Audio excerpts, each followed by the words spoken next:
इसके परीक्षा में टॉप करने वाली बाबूजी। बेटी बेटा अब हम रिक्शा पर बैठा के झूम झूम के चल आई बात चला अब ना बाबूजी, बचपन से आज ले हम जब भी पास भईनी तब रहुआ हमरा के रिक्शा पे बैठा के घुमौनी, लेकिन आज हम ना, आज रहुआ पास भइल बानी बाबूजी। आज हम ये पूरा दुनिया के बताई कि हम राहुल बेटी है, एगो रिक्शा वाला की आईएएस बेटी। आई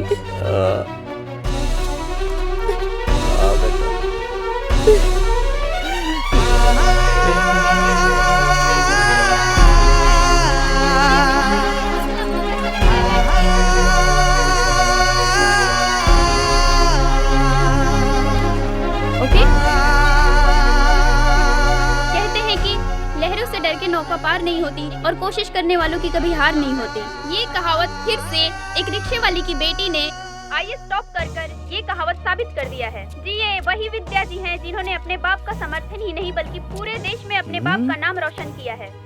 किसने सोचा था कि 1 साल पहले जिस लड़की की शादी टूटने की खबर सुर्खियां बनी हुई थी, ठीक 1 साल बाद आईएएस बनने की खबर सुर्खियां बनी। विद्या ने जो मुकाम हासिल किया है वो हमेशा याद रहेगा। जिस रिक्शे पे इनके पिताजी इन्हें बिठाकर घुमाया करते थे, आज उसी रिक्शा पर विद्या जी आज अपने पिता को बिठाकर घुमा रही है। हमें फक्र होना चाहिए अपने इस देश की बेटी पर जिन्होंने लड़ते हुए ये मुकाम हासिल। और ये तो वही लड़की है बिया कैमरामैन नितिन के साथ जेकरा से कि हमने के बियाह तोड़ देनी जा।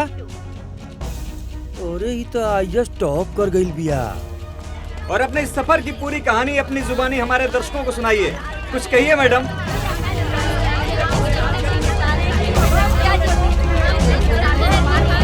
अरे विद्या बिटिया रिक्शा चलावती है। मैडम हम चाहते हैं कि आप अपनी खामोशी को तोड़िए। गोपाल भैया ऊपर बैठे ना, जरूर कोनो खुशखबरी की बात बा। आप आईएएस बनने के बाद पहली बार यहाँ पर आई हैं। आपको कैसा लग रहा है मैम? मैम प्लीज बताइए। मैम बताएंगी? अरे वाह बिटिया रानी वाह। प्रणाम चाचा जी। खुश रह बेटा खुश रह। अरे भाई गोपाल भाई बहुत बहुत बधाई हो। बूंदा भगत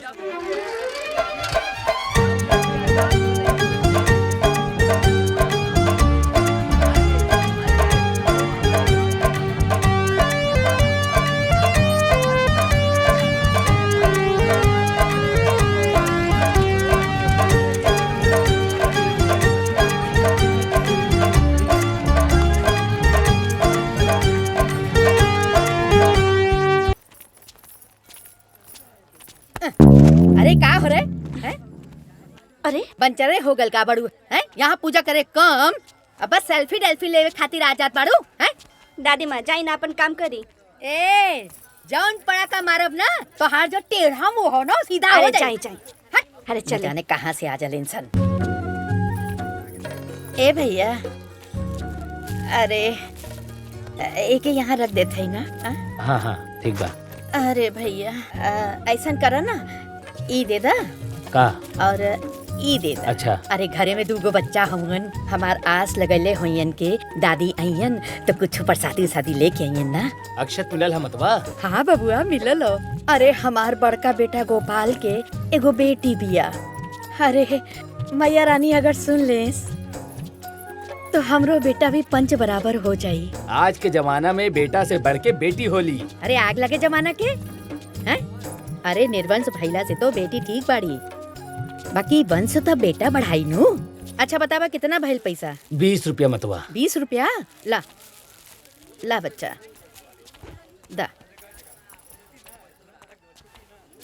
अरे ई हई सवारो दादी, इनकर मन में ममता ठूस ठूस के भरल बा, बाकी खाली बेटा सन खातिर। जब देखा तब खाली हाय बेटा हाय बेटा।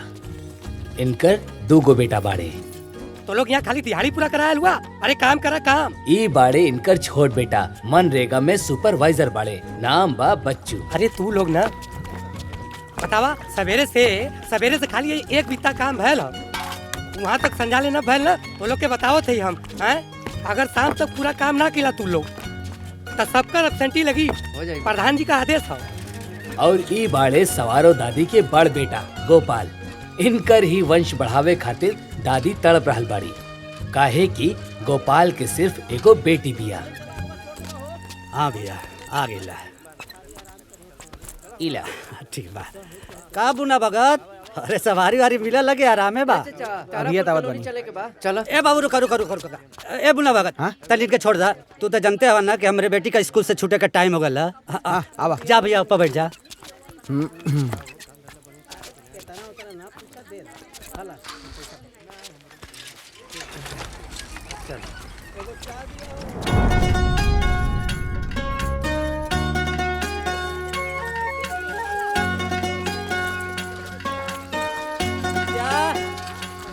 विद्या क्या बाबूजी ए विद्या आ भाई हमारे भूगोल वाला कॉपी लेते आई हाँ। हाँ ले आई। आ बैठ बैठ बैठ बैठ। चलिए बाबूजी।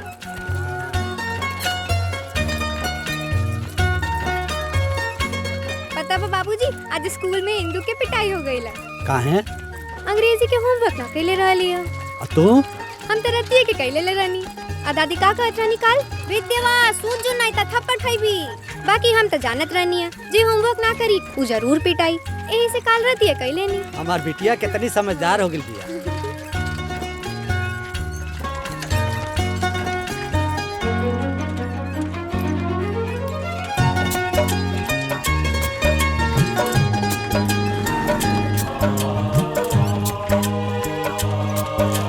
विद्या देख तोरे खातिर नया टिफिन ले आइल बनी। अरे वाह बाबूजी ई तो पहल का टिफिन से भी बड़का बा। जानबूझ के लिए नहीं ना बड़ा, ताकि रोटी और तरकारी दोनों अलग अलग लेके आइबे। अच्छा ये बात हमरा के अब समझ में आइल।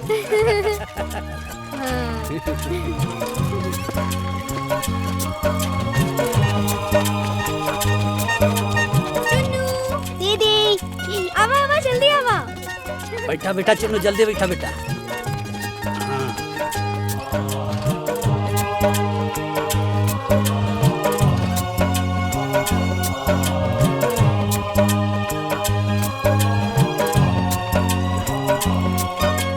चुन्नू ये ले अपन टिफिन रख ले।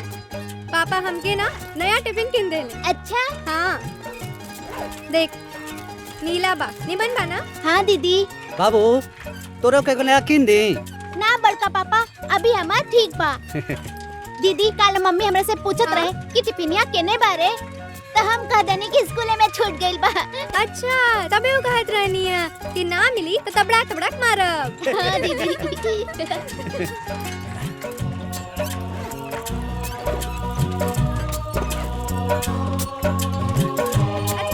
दो। ये बताओ आज स्कूल में पढ़ाई का कब है?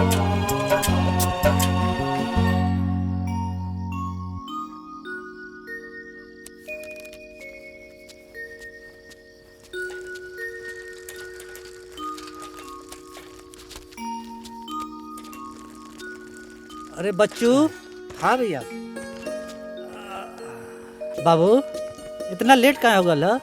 पूछा मत भैया, बहुत माथा पच्ची के काम बा। का भइला? अरे वो पांचटे कपारी आ गई ना, ओनाना का हाजिरी सही करे में इतना रात हो गई है।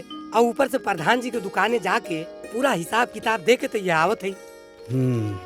बाबू जुग जमाना बहुत खराब है, समय से आज हल करा। जा है कुल कपड़ा वपड़ा बदल के हाथ मुंह धोला। ठीक है भैया। ए पापा हमार कॉपिया ले आइला।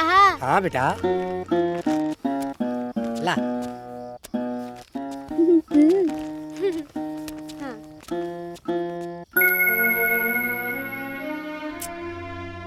अरे सोचत का है हैं? लालटेन जलाओ, लई माचिस। हाँ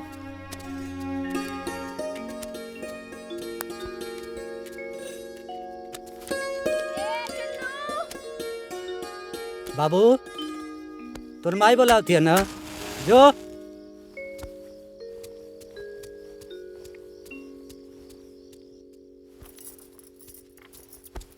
माई हे लुका के खा ले। तोर बाबूजी पेड़ा लेके आइल बड़े, ले खा ले।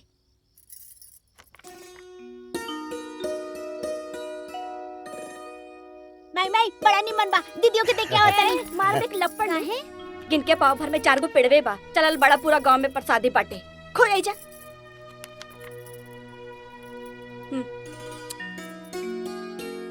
बड़ा सोन महकता।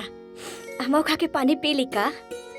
माई माई बांध के रख दा तू, हम कल सुबह टिफिन में लेके जाई। खाली तोहरे मुंह बा का? अरे लड़का कहत ह एक दिन तू मुंह ना चलेबू तो ना चली का? ई रख दा, कल टिफिन में लेके जाई। माई माई तनी अपनों में से खिया दी का? हाँ हाँ दा ना।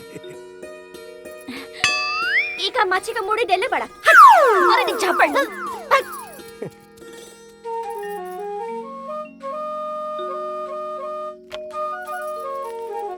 अरे रख दा, जब लड़का कहलस रख दा। जब देखा तब खइल बदे परेशान।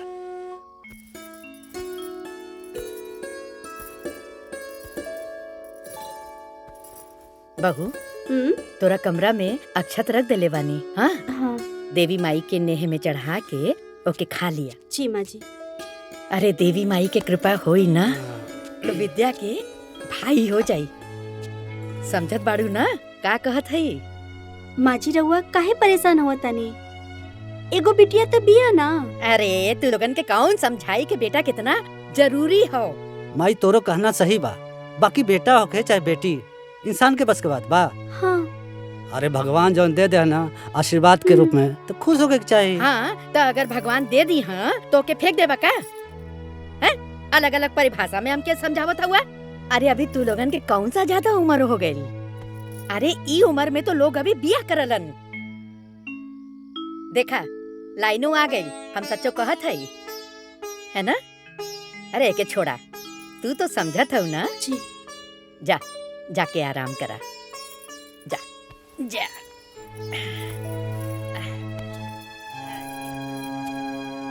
अरे ओके छोड़ा, हम कर लेब। जा। सुना बहू, अक्षत जरूर खा लिया। जी माँ जी। हाँ जा। तोरा के का अलग से समझावे के पड़ी? अरे जा तो हूँ, जाके आराम करा। जा।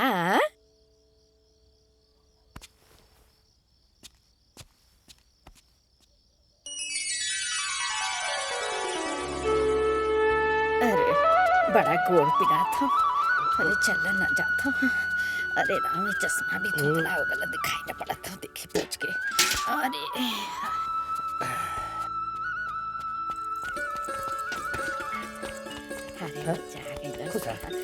प्रणाम चाचा।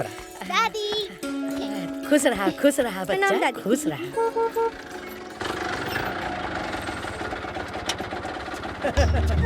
ओ दीदी मामा आ गइले, मामा आ गइले। प्रणाम मामा। खुश रहा। जीजा जी हाँ? बढ़वा दे दी, खुदरा नहीं खे। तो छुट्टा करा के चले के चाहिए ना। अरे जब रउआ बटले बाटी तो का सोचे के बा? मामा मिठाई ले आई बड़ा। ए बाबू भुला गेलिए। ताइला काहे भुला गइनी? प्रणाम जीजा जी। खुश रहा। ई का ले ले हवा? सोचली है कि 2-4 दिन रहे के बा तो गंदा कपड़वा ले ले नहीं हो। दीदिया धो दिन कितना भइल तुम्हार भाड़ा हो? प्रणाम माता जी। अरे बाप रे, पिटिया तोड़ देली। अरे भाई रे। अरे हमार बेटा तोहार बहिन के मांग टिकले बा, तोर नहीं। बानर कहीं का जब देखा था मुंह उठा के चलावे के बाद। गजब बेइज्जती हो भाई। का बेइज्जती है? तुम्हार कोनो इज्जत रहे तब ना बेइज्जती हो। तोरे जैसा नंगन का इज्जत? जा तुम्हार बहन हुआ जोहत नहीं। जा। ठीक बा। जब देखा तब उठा के मुँह चल जाओ। ठीक बाड़ू ना? आओ भैया। अच्छा चला ठीक बा। चला।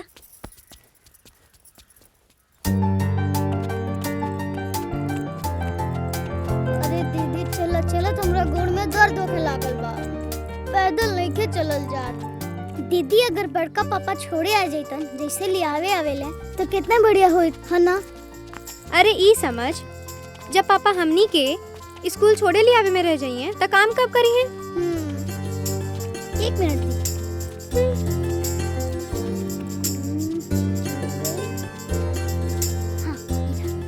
अरे भुला गईला, हमार टिफिन किना गइल बा। अरे दीदी हमके पता बा कि तोहार टिफिन किना गइल बा, खोल के तो देखा। अरे ई तो पेड़ा बा। खा ला। ये कहाँ से रे? अरे अपना चोरी मम्मी से चुरा के लाइल बनी। ए बदमाश, मम्मी के कुल ना कहल जाला। काल पापा पेड़ा लेके आयल रहे तो हम कहनी है कि दीदी के दे के आओ तनी तो जाना तारू का कहली हा? का कहली है?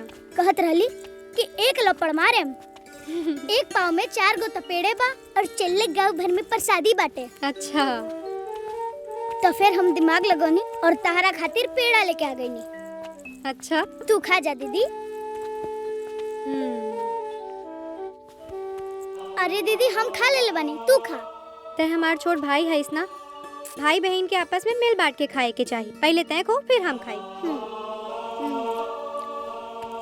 चल। पेड़ा निमन बना दीदी। अब भाई अपना बहन क्या ना जाए तो कहाँ जाए? हाँ? न जाने बुढ़िया के कौन दाल गड़त रहेला कि हमारा भाई के देख के कर देही में पानी पड़ जाला। छोड़ न दे दिया, वो कहा वैसे भी बुढ़िया के थोड़ी न मालूम बा ते अपना नैहर में हमरा से ब्याज के रुपया चलावे ली। ले ले ले ई जोकना के यहाँ के 700 रुपया और 70 रुपया ब्याज के। हाई ह अलगू के यहाँ के 1000 रुपया मूलधन और 200 रुपया ब्याज के। और है 100 रुपया हमार कमीशन। 200 रुपया ब्याज का है? अगहन पूस मास अलगू के तो 3 महीना से ऊपर नु भइल और 10% के हिसाब से तो छोड़ न दिया। वो कहा हो कि अलगू के बेटी बीमार बिया, समझ ले, तो हम 200 रुपया छोड़ देनी हो। बड़ा का धर्मात्मा बनल बड़ा है। जब अपने कमे बनू तब तोहर भावना देखब। अच्छा सुन, जीजा जी के पता ना चलल हो? हे दीदिया, जब ही तोर श्रवण कुमार भाई बा तब तोर हर राज हमरा जमीन में एकदम दफन रही। अरे अमर भाई, अरे आजे से चुरा लुका के ना रखब तो कैसे चली? वैसे घर में खर्चा करे खातिर तो घर के लोग बड़े बा। दीदिया 2 दिन सुतला भइल है न, भर पेट खाइला के बाद मन भर सूत।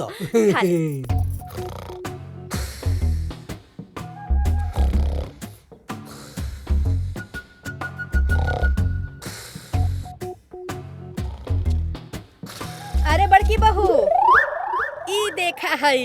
अरे हमार बेटा सन मेहनत करके दिन भर कमाता रे सन है। ई निकम्मा यहाँ आके पेट फुला के टांग पसार के फोक काटता। अरे अरे अरे अरे आप का भइले बंदवा? काहे हमार सुख रवा से देखल न जात? ए बाबू, जे कबो कबो आवेला ना ओकरा के हित पाहुन कहल जाला है। और जो भगौलो से ना भागेला, घड़ी घड़ी घरे में आ जाला औ कुकुर कहाला। अरे माँ जी रहे दीना, भाई हा। ए बहू, हमरा के निकम्मा आदमी फूटी आग न सुहाला। अरे निकम्मा अब सुन, ये गोबर पड़ल बा, खेत में जाके इज्जत के साथ डाल के आवा। अरे गजब बेइज्जती है भाई। बेइज्जत इंसान का कोनो इज्जत होला का? अरे अब उठ फेंक ना। जाता नहीं है बुढ़ियो, जब देखा तब सब हमारे पीछे पड़ल रहेला। यो कुकुरा कम बका, जो घड़ी घड़ी आई तो इज्जत का पाई। अब की बार के पिड़िया ना इंदू हमरे घरे पर आई। हमार घर तोहरा से दूर पड़ी, हम कैसे आ जाए? हम आवत रहनी है ना, तो के आवे ही के पड़ी। ए विद्या, हमार घर तोहरा से बहुत दूर बा, रात में अकेले कैसे आई? ओने से तू अपन बाबूजी के संगे आ जाइया, एनी से हमार बाबूजी तो के पहुंचा दी। अरे बेटा चल बे। आवत आनी बाबूजी। अच्छा हम चलत आनी, पिड़िया में आए भुलाइया मत लोगन। Bye bye. चलिए बाबू।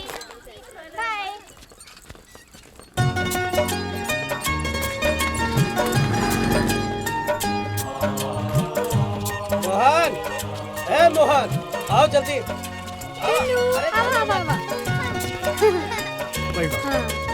बैठा रहा। चले बाबूजी।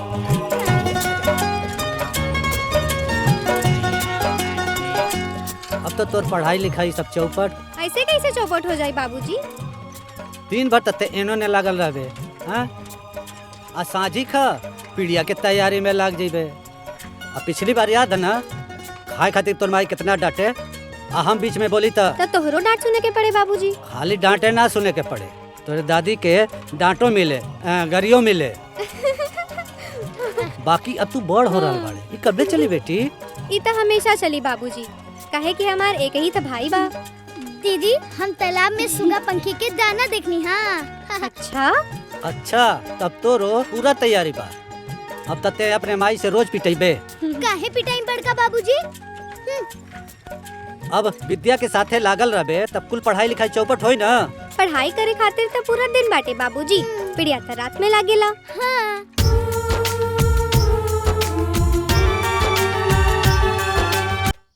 हरेंद्र भैया अपने लड़किया खातिर लड़का खोजत हुन, मिलते ना।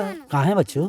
कहा ना लड़किया बहुत पढ़ल लिखल है, तब पढ़ल लिखल लड़का भी चाहिए और लड़का के दहेज भी देख चाहिए। बेटा, हम तो के पहले भी कहत रहनी कि लड़की जात के ज्यादा पढ़ावे के ना चाहिए, लेकिन तोहार जिद के आगे हम कुछ न बोलली। लेकिन अब 10वीं के आगे एके मत पढ़ावा। अरे माई तू ना। अरे का माई, देखत ना हुआ दुनिया जहान में कितना आग लगल हो है? अगर लड़की ज्यादा पढ़ जाई तो ओके लड़का ढूंढे में बहुत परेशानी हुई। फालतू की बात बतिया। काहे अम्मा, पढ़ल लिखल लड़की के ब्याह ना होला का? होला काहे ना दीदी, बाकी दुनिया भर के दहेज तो देवे ही के पड़ेला ना। तोहार बोलब जरूरी है का? चुप ना रह सकतू? अरे काहे डांटा था, वो तो सही कहती है। 4 लोग जब बतियावे ना तब बीच में ना बोलल जाला, बुझलू? हम अपने लड़की के ऐसा बना दे, इतना लायक बना दे क्योंकि पढ़ाई लिखाई रंग रूप देख के ना लोग टप से तैयार हो जाए ब्याह खातिर। जमाना बदला था माई। कहो बच्चू। ठीक कहत हुआ भैया।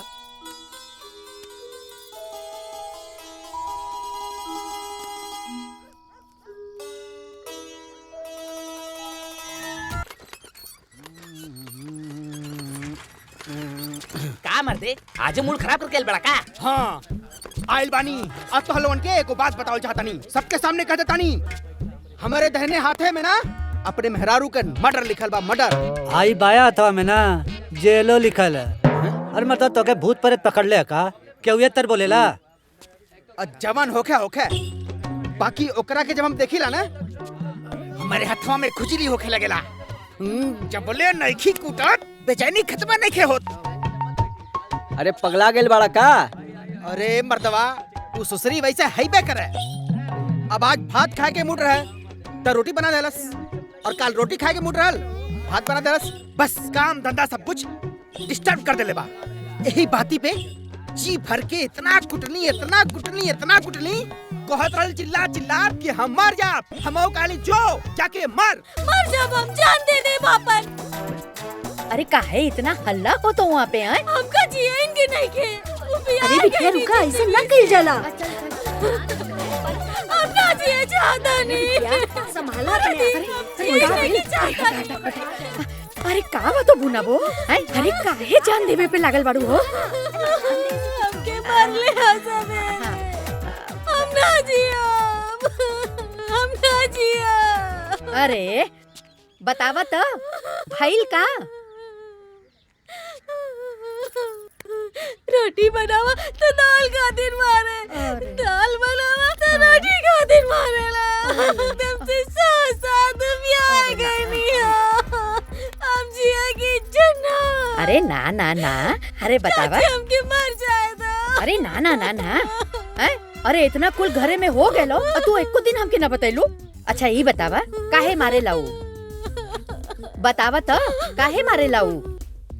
चूल पोता तो कहीं पोछा न लगा ले, पोछा मारा तो कहीं खाना ना बना ले, कहीं रोटी बनाओ भात ना बना ले, भात बना ले दाल ना बना ले। अरे इतने से बात पे तू मरे जाता रू? हाँ ना। अरे एकरा के तो हम ऐसे ही हल कर दे। अब सुना सुना,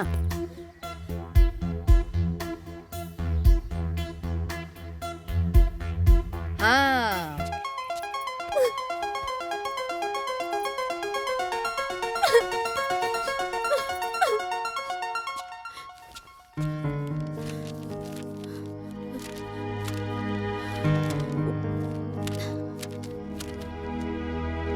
चूंकि परमाणु और अणु दिखाई नहीं देते इसलिए उनकी चुंबकीय विकिरण के साथ उनकी इसमें क्या था? का भइल बेटी? कुछ ना बाबूजी।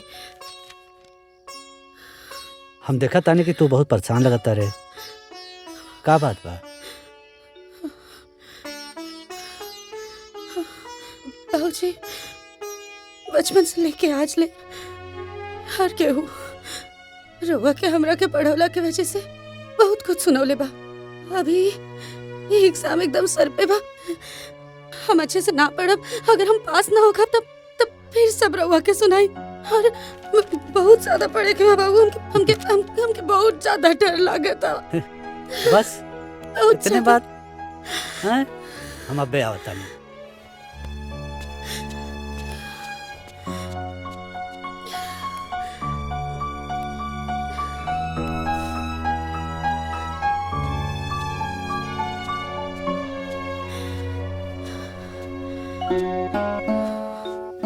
बेटी इंसान के अगर सबसे ज्यादा कोनो चीज कमजोर करेला ना तो वो है डर। हाइला दुर्गा माता का लॉकेट है, एके पहन ला। दुर्गा माता तोके शक्ति दी है, तोके निडर बनी है, और एगो निडर इंसान अपना साथे साथे पूरे समाज का भला करे ना। ये पहन ला।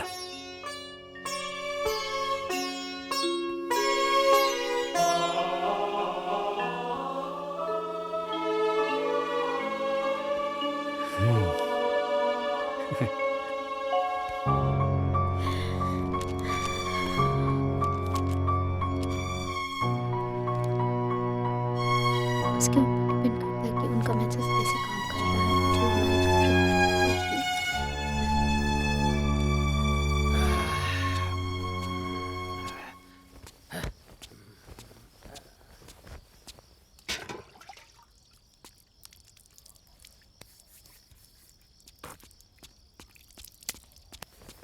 ए जी मीठा पानी ले आई।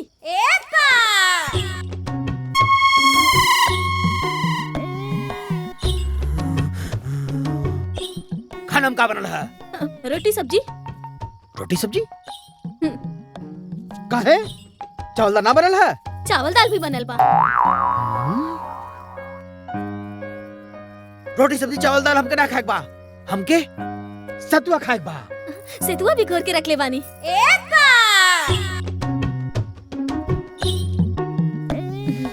ऐसा बा सतुआ ना, हम दही चूड़ा खाए। चूड़ा दही भी भिगा के रख ले बानी।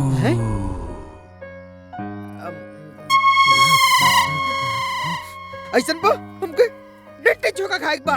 लिट्टी चोखा तो हम सजवे के बना के रख देले हई। ऐसा बा चल निकाल चल।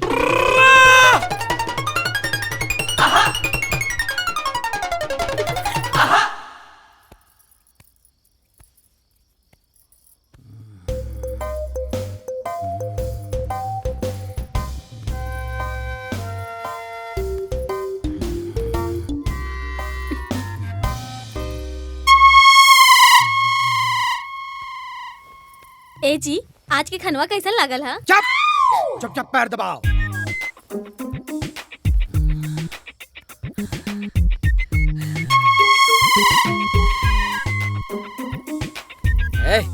हाय जोन झिलमिल झिलमिल ऊपरा करत या आसमानमा में। हाँ तो राम जी के गाय है इंसान। अच्छा गाय है तो का करत है सन? चरत है इंसान।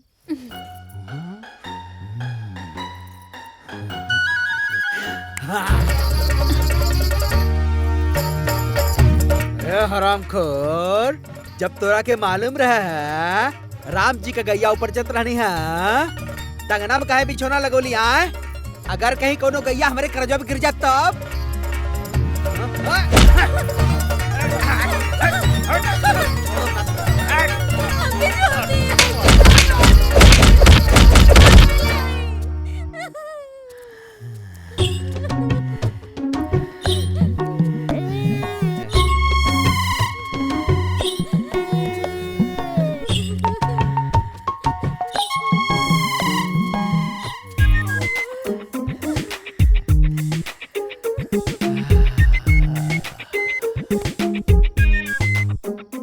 कुकुर के ना खाली मारे के बहाना चाहिए, बिना मरले ना छोड़े दादा। अब पूरा जिंदगी मार खाए खाए के गुजारे के पड़े। आई लइका, अरे लइका, अरे काहे चलावत रे रे? हैं? अरे ई मंगनी का हो टूट जाई तो भाग यहाँ से भाग। अरे बतवा, अरे प्रणाम प्रणाम। अरे अरे गजब बेइज्जती है भाई, हैं? अरे जब देखे लो हमारे के मारे लगे लो। अरे ई कौन तरीका है? हैं? उ तो हम जीजा के मुंह माया में चलावेली। हाँ तो ठीक हो ना, जीजा जी के तू मोह माया में आवत हुआ ना, हाँ। तो जीजा तो हर ना हुआ। चल जो। अरे गजब बेचती है भाई, ये तो बता दे कि जीजा जी गइल कहाँ बाड़े? तो हार जीजा जी ना तोरे मतिर निकम्मा ना हुवन, उकैल हुवन काम काज करे। अरे मामा कुछ ले आयल बड़ा कि बचपन से चुनवा लगावा ताड़ा। चूना ना, चीनी। चीनी? हाँ। अरे चीनी काहे बदली आयल बाड़े रे? यही बदे कि मस्त हलवा बनवाई, खुद खाई, अम्माऊ खियाई। अरे वाह, बड़ा खर्चा कर देला। पुड़िया में दही के चीनी लेके चलेला, ला शर्म भी नहीं। अरे चाची। हाँ। अरे चाची हाई लेला बहना। बहना लिया बता, ये बहना के क्रिया का हो? उनके घरे बियाह रहल ना, उन्हीं के घरे से आयल है बहना। हाँ। ओकर बियाह हो गइल? कैसे कैसे बियाह भइल भाई हमनिए के पता बा। इतना पढ़ लिख ले रहली ना कि पढ़ाई लिखाई के चक्कर में लड़का मिलता ही ना रहे ओकरा। जनपद बाबू की लड़का इतना करिया बा, वही से करा देले। तब तो बियाह भइल, नहीं तो उहो ना होता है। अच्छा चाची बहुत जगह बांटे के बा, चला तानी।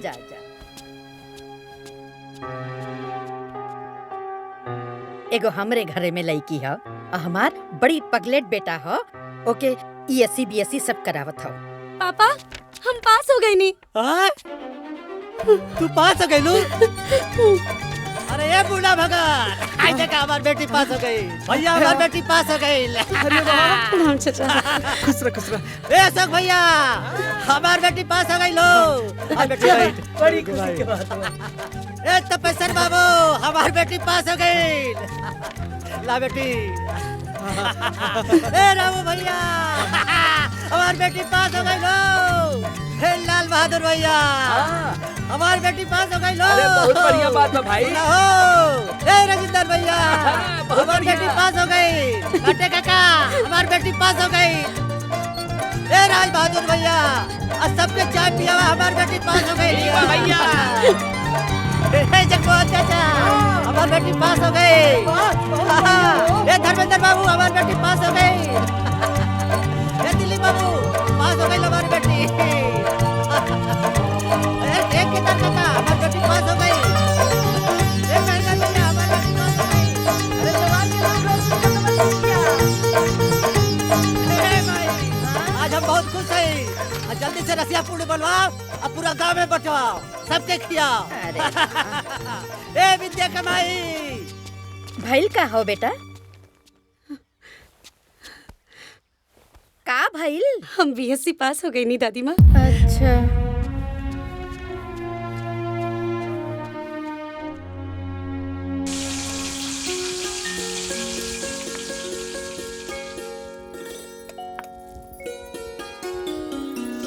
एगो दे बेटी। एक चाचा जी। बच्चू, सब्जी बहुत बढ़िया बनल बा ना? हाँ बहुत बढ़िया भैया।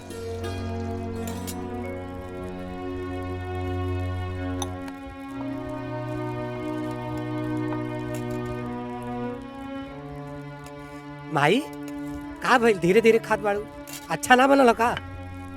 ए बाबू, हम एक के हाली सब बोलब, और तू लोगन के जौन जौन बोले के हो तो पहले बोल दा। अरे माई केहू कुछ ना बोली, बोला जौन तो के बोले को हो। हाँ तो अब पढ़ाई लिखाई बहुत हो गए लो, अब विद्या के बियाह खातिर लड़का देखल शुरू कर दा। अरे हमनी धनपत सेठ की तरह इतना बड़ा धनवान ना है कि लड़का खरीद लियल जाई। हाँ जौन कहतानी साच कहतानी। अरे माई, हमार बेटी जौन पढ़ाई कैले है ना, हाउ कागज मिलेला का कल जाला? अरे सर्टिफिकेट। हाँ सर्टिफिकेट। आ जकरा लगे रखम ना, सब चिल्ला चिल्ला के कहे कि हम बियाह करब, हम बियाह करब। अरे भगवान करे ऐसन हो। हाँ?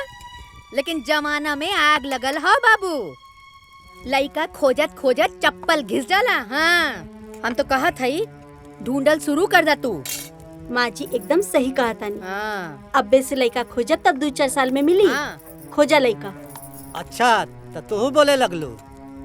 अरे हमरे बेटी का बियाह यूं है यूं।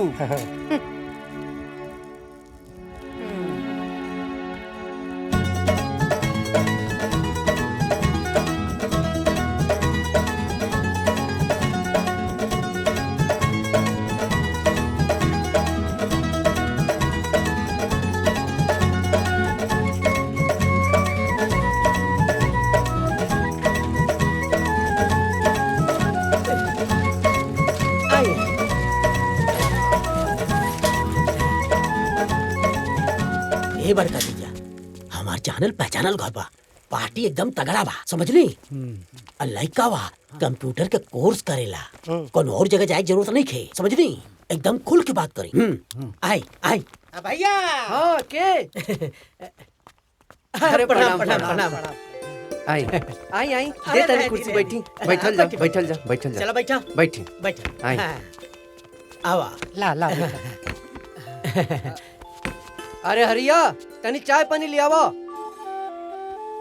बताई जी यहाँ कहीं गोपाल बाबू और बच्चू बाबू हमार जीजा जी, अरे यहाँ के दोस्त हैं और हमरा के जनते बानी। देखा भाई साहब हमके बहुत घुमा फिरा के बतियावे ना आवाला। आपके यहाँ बहुत लड़की वाला आयल बियाह शादी करे बदे, पर हमरे भतीजी के कौनो जोड़ नहीं खे। अच्छा भैया दिखावा ना। हाँ लाई। हाई देखी सर्टिफिकेट 10 में 92%, हाई 12 में 94%, हाई BSc 96% फर्स्ट क्लास। आई हमारे बिटिया का फोटो बा विद्या। देखी देखी लड़की रूपवान और गुणवान बा। आज के डेट में सबके लड़की रूपवान होले गुणवान होले, लेकिन दहेज कितना देबा ई बतावा। अरे महाराज दुल्हन ही दहेज होला। ये सब कहे कहावे वाली बात है, कै लाख देत हुआ ई बतावा। देखिए जी हम रिक्शा चलाई ना, नगद देव के तो शक्ति नहीं खे, बाकी राउर श्रद्धा हम जरूर करब। ए ले जाए के लेके जो यहाँ से, ऐसे कहीं बियाह तय होला का? अरे कै लाख नगद देत हुआ ए पर बात करा। जा जा यहाँ से।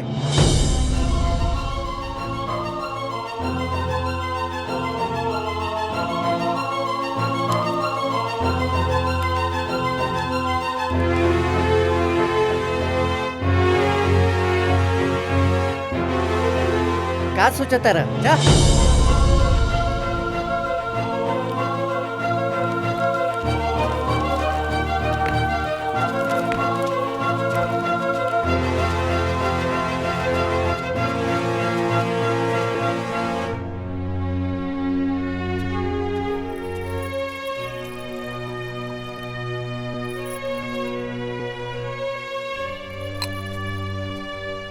हम कहत रली के लड़की के आगे मत पढ़ावा, लेकिन हमार कौन सुनत हो, झटकार देलन सन।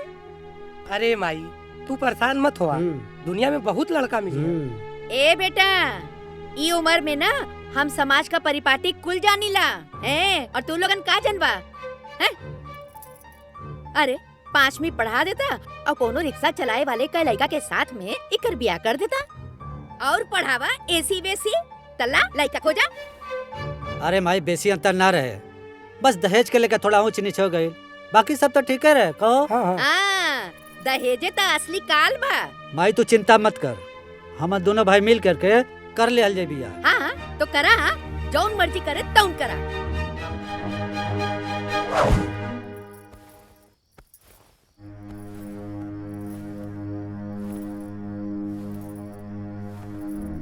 सुननी हो का कहत रहना बड़कू जाना? दोनों भाई मिलके कॉलेप्सन बिया। बड़का भैया ना अपने बेटी के बियाह का सब कुछ आपे के माथा पे डली है, रवा जाइला छन छलीले लइका देखे। अरे वो घरे के इकलौती बिटिया है ना, चल जो सुन। जौन मन में आए तौन करी, हमसे का। बाबा मेहरारू के मारी वाली बीमारी हमार ठीक हो जाई? हाँ ठीक हो जाई। ये मिर्ची के लेके 7 बार घुमा के और ओकरा बाद फेंक दिया। अब फिर एकर बादे एकर का किया, पीछे मुड़ के मत देखिया और जे के लांगी ओकरा बाद तो हर मुसीबत ओकरा ऊपर चढ़ जाए। अरे वाह रे बाबा वाह, बहुत बहुत धन्यवाद, बड़े कृपा से आप हमके मिल गईला बाबा, बिहार से आके यहाँ पे। बाबा बहुत बहुत धन्यवाद। ठीक बा ना? जाते हैं। ठीक बा ठीक बा। अरे वाह। रूपा, अरे रूपा। हाँ जी।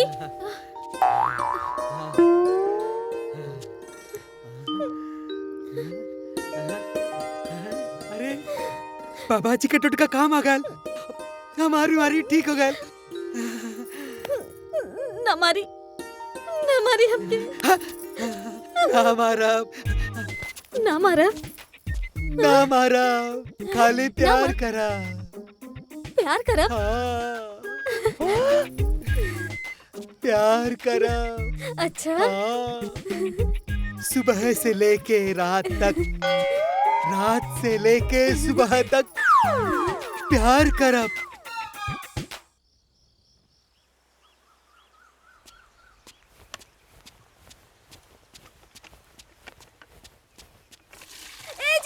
जल्दी जी। अरे अब का हो गल भाई रुका देखी यहाँ देखा काका फेकल बाजी कहाँ देखा अरे यहाँ का कर खाती आइल रहलू कचरा फेंके अरे कचरा फेंके क्या और कोनो जगह डालल का अरे तोहा कितना बार मना कैली का जरूरत रहे वहाँ कूड़ा फेंके लगा अरे झाड़ू पोछा के लिए हो तू जाके नाश्ता पानी सब कुछ बनौले हो तू बिना मतलब के तू अपन कूड़ा पे अरे कौन जरूरत रहे तो सुबह सुबह नाश्ता बनौले का हम रोटी सब्जी बना देला वही बतावा बिना मतलब का है ऐसा कौन जरूरत रहा है चुप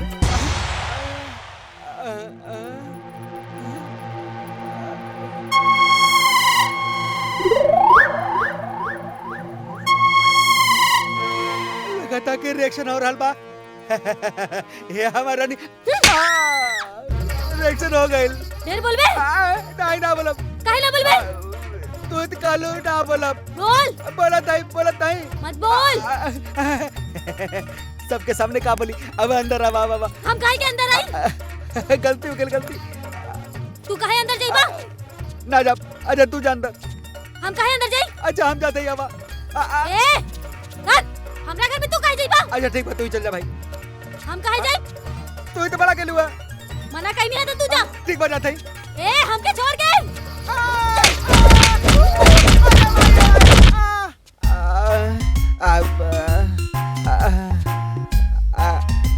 बाबू बाबू अरे बाप रे बाप अरे ट्रकवा कहाँ खो जा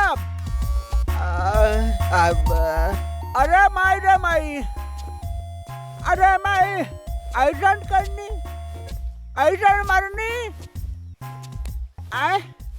जैसे करनी वैसे भोग पावा लात खा के फिर तू पछतावा ए बाबू लगत है पूरा जिंदगी मेहरारू के लात खाते जाई अरे बाप रे बाप अरे माई रे माई बच्ची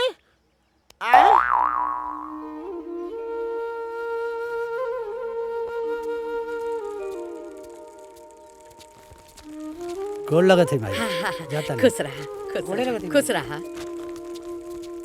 हाँ चलो चला अरे सुनी जी दही शक्कर तक खा के जाई हाँ ले आवा जतरा सफल हुई हाँ ले आवा अब सागिल का सागिल बा कहीं कहीं बिया ठीक कहिए के माने के बा ले आवा अरे हम अपन चपलवा भुला गए नहीं देखा तनी हाँ लेके आवा ए भौजी हाँ हमनो के दही खिया के यात्रा बना दा हाँ दीदिया हमरो खिया अरे बेटा विद्या जी नौका चपलवा ले ले आओ बेटी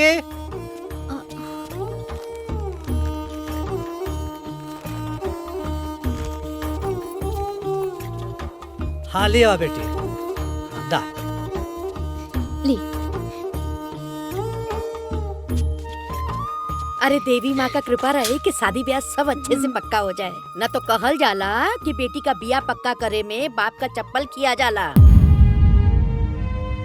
अरे अम्मा जी सब सब बोली ना। अरे माई तू भी कुछ भी बोले ली ना सब बढ़िया हो चला चला चला लो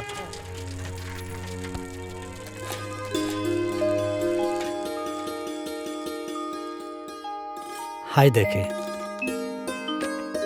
BSc 96%। हाय देखे 12वीं 94%। हाय है फोटो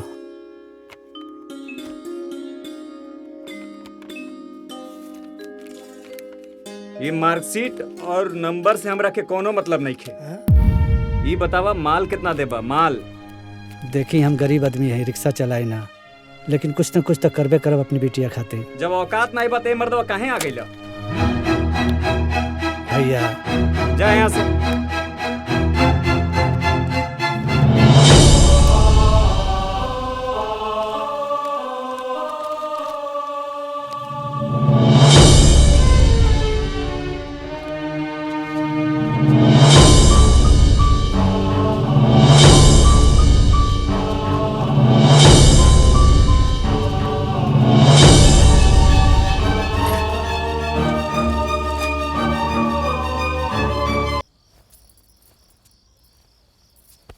बात बजी? रउआ की नींद नहीं खियावत? जौना बाप के कुआर लेखी हो ओकरा नींद कैसे आई बतावा?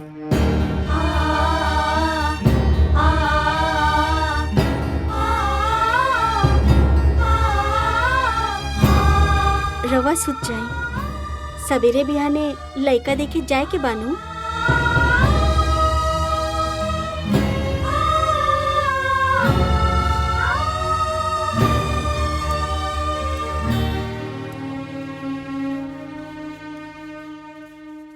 विद्या जी तनी धोती कुर्ता चप्पल ले लेवा बेटी।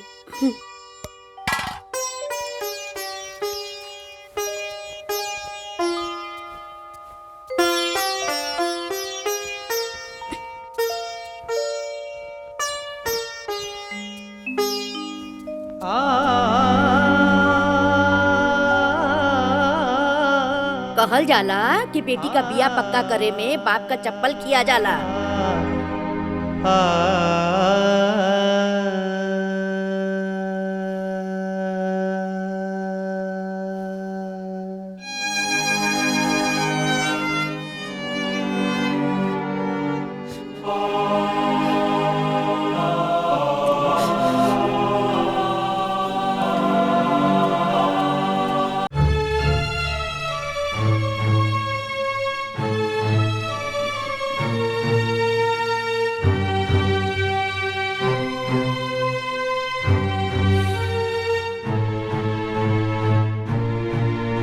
और बेटी हमरा पसंद भी है। जयवीर जी, हाई फोटो ले जाके अपना माइक दे देता जी, वो देख ले। लिए आप लोग? अरे नहीं आप नहीं, अरे आप नहीं, आप लिए।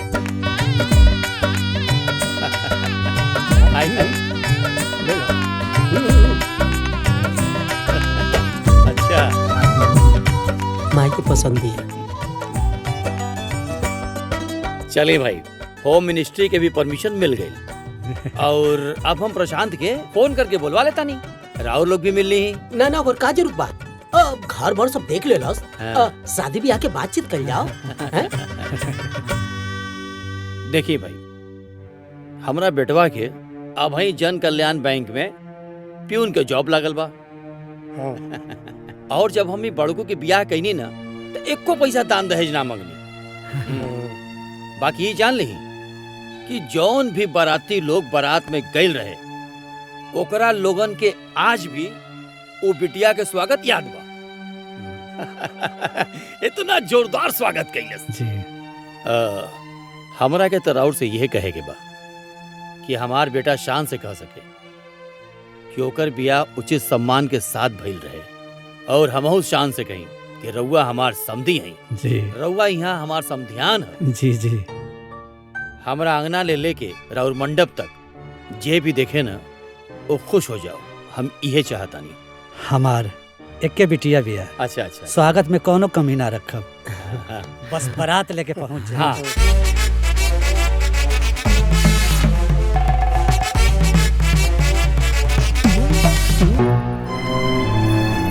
वाह गोपाल बाबू वाह, हमरे बेटा के चानी के सिकरी पहना उतारा, बारातियन के स्वागत में तू लड्डू से पानी पिया उतारा, छेना नहीं करे।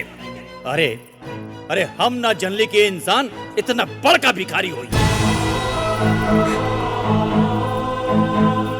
अब दहेज ना मंगनी देकर का मतलब तो कुछ होना देबा, रुपया पैसा तो छोड़ा, अरे कम से कम हमरा प्रतिष्ठा के मुताबिक तो तोके गहना गुड़िया तो देवे के चाहिए।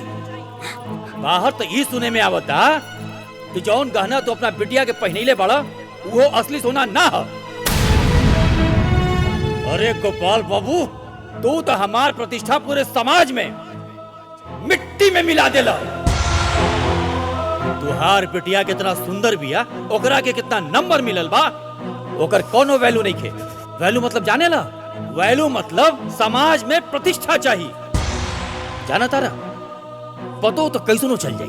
बाकी लोग का देखेला, दान देखेला, दहेज देखेला। अरे जब तुहारा औकात ना रहल तो काहे हमरे दुआरी पर आइला। एक बात कान खोल के सुन लो गोपाल बाबू कि भिखारी के दामाद भिखारी होला।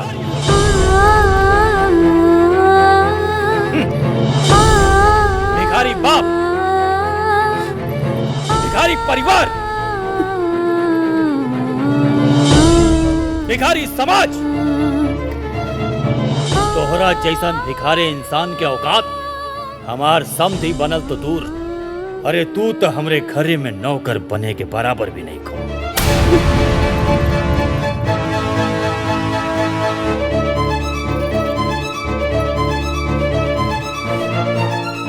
चल चलो जल्दी चल। सब्जी भाई रुकी, अरे छोड़ा नहीं, सब लोग का ड्रामा। सब्जी भाई धोखेबाज कहीं का। सब्जी भाई हमारी बेटी की जिंदगी बर्बाद हो जाए। सब्जी भाई चले बैठ गाड़ी में। सब्जी भाई रुक बैठ गाड़ी में जल्दी। बेटी की जिंदगी बर्बाद हो जाए। इस आदमी बात छोड़ी सब्जी भाई। चल ड्राइवर।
पापा, बड़का पापा, बाहर केहू आइल बा।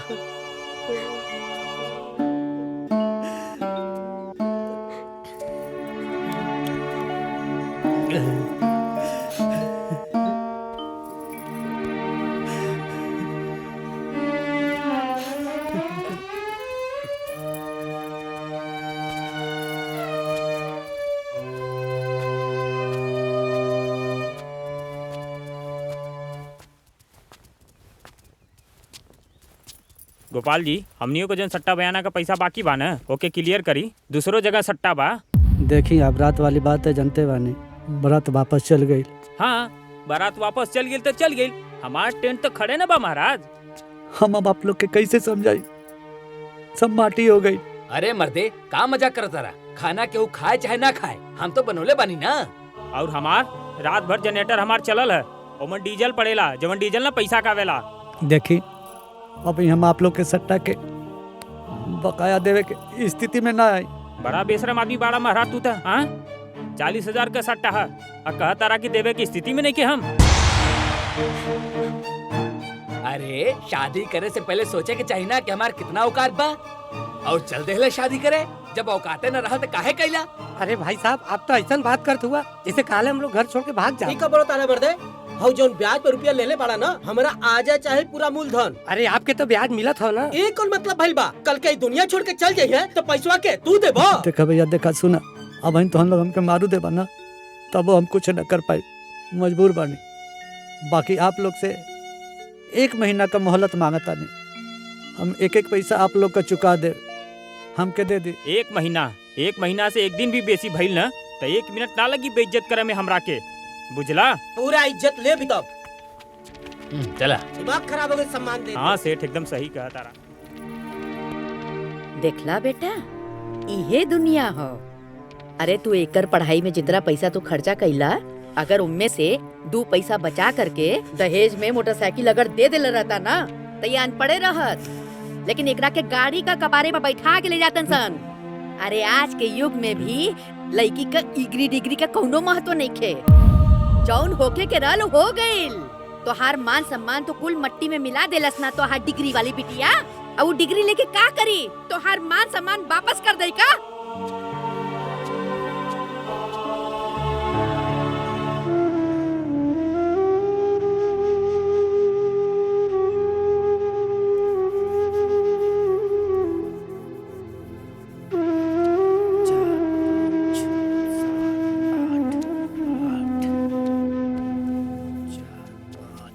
बड़का जीजा, ए बड़का जीजा, अरे ये सब काम धाम छोड़ी।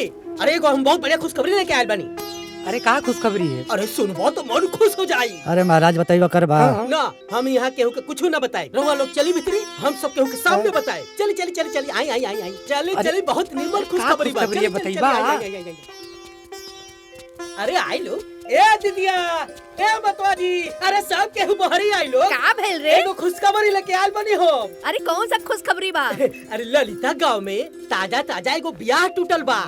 और एक घर निमन, परिवार निमन, हम तो बातों कर लेले बानी। अच्छा जानता नी, ब्याह तो यूं हो यूं, खाली हमनी सबके पहुंचला के देरी बा। अरे बेटा, इतना बढ़िया चांस तो बहुत कम मिलेला। जा जाके ब्याह तय कर दा। अरे अब सोचत का बाड़ा? अरे कम से कम कपार पर से भार तो कम हो जाए।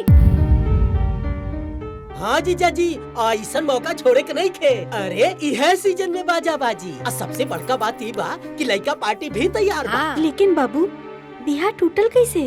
अरे दीदिया, ओकनी के दुआ से ना करे के रहल। लड़का दुआ बा और उम्र लगभग 42 साल के हुई।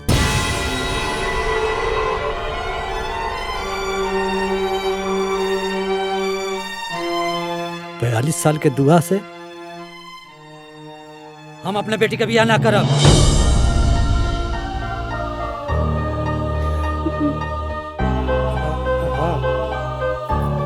अरे तू पागल हो गए बाड़े? अरे इतना बढ़िया रिश्ता चल के खुद आवता, तू उम्र गिना ताड़े हैं? अभी इतना समस्या भइला। अरे साल 2 साल के बाद में एकरा के दुआ हो न पूछी। वाह दादी, अब हम रउआ खातिर इतना बड़का बोझ हो गई नी कि रउआ ही कुल सोचता नी। ए बाबूनी, ई पढ़ाई लिखाई कुछो ना होखेला। अपन बाप का बेइज्जती भुला गइलू का? आय, अरे तू का चाहता रू कि तोहार बाप तोहार बियाह का चिंता में फांसी लगा कर मर जाए का? आय, अरे ई पगला तोहरा के पढ़ाई ना करेले था, ई अपन मौत के रास्ता तैयार कइले था। बस करी दादी, बस करी। अरे हमू भगवाने के दिहल औलाद हई और वो एगो बेटी हई जेकरा की पूरी दुनिया में घर के लक्ष्मी कहल जाला। लेकिन अपना बाबूजी के मजबूरी के वजह से हम घर के लक्ष्मी से सीधा बोझ बन गई नी। ऐसा कौन गलती कैले बड़े पापा? हाँ? बस हमरा के पढ़ा लिखा दिया ही है ना।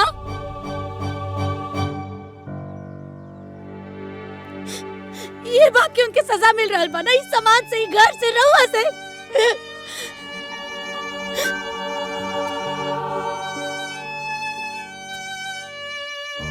बाबूजी,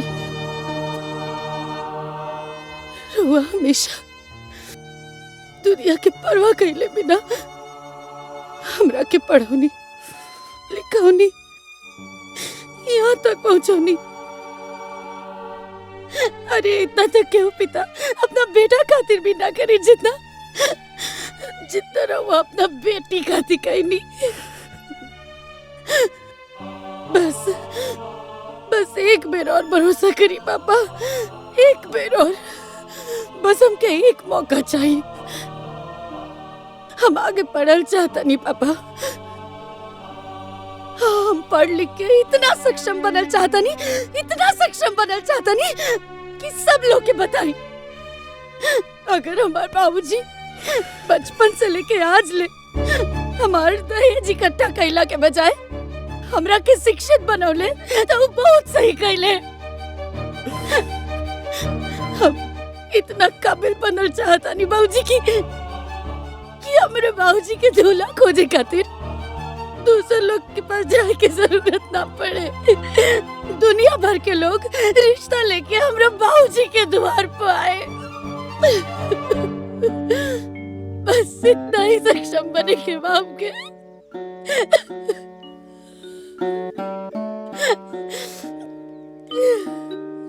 और हम रउआ से वादा करता नहीं,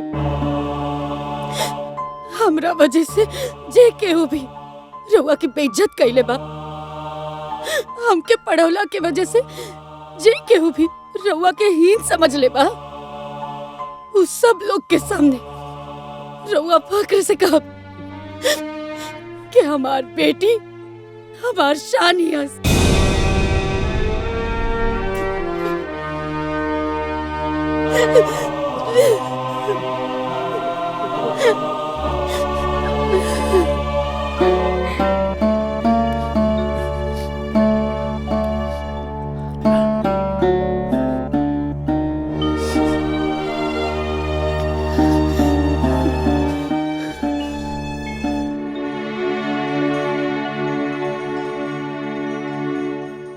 बताई अम्मा जी, कतना बढ़िया रिश्ता आइल रहल।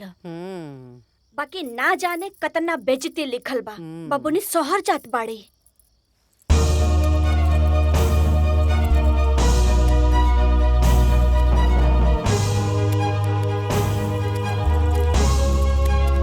ला दीदी। बेटी कह देली, अब आप हाँ में हाँ मिला देल।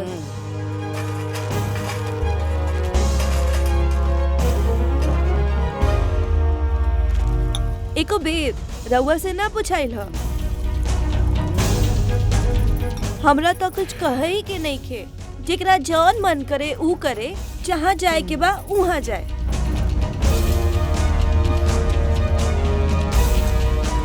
अब भगवान जाने का हुई।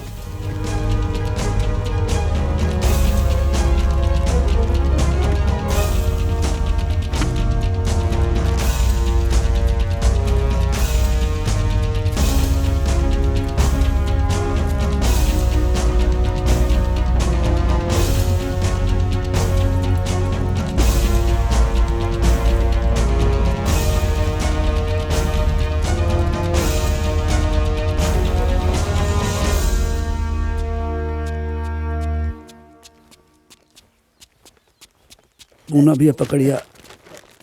बिटिया देखा, अच्छे से पढ़ाई लिखाई करिया और अपन ध्यान रखिया। हाँ माई, तू भी ना खाना पीना अच्छे से कहिया। ठीक। और बिटिया अपन ख्याल रखिया। प्रणाम चाची। अपन ध्यान रखिए माई।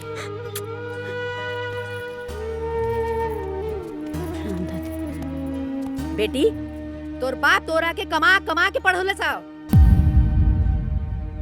सुन, जो भी 2 पैसा बचौले से और बे मतलब का शादी ब्याह में खर्चा हो गई और दुनिया भर का कर्जा कपारे पे चढ़ गई बा। पूरे समाज में बाप के बेइज्जती करा के आगे पढ़ाई करे जाता रे। अरे ऐसा ना हो कि तुम्हारी पढ़ाई के चक्कर में हमार बेटा के कफन भी नसीब ना होके।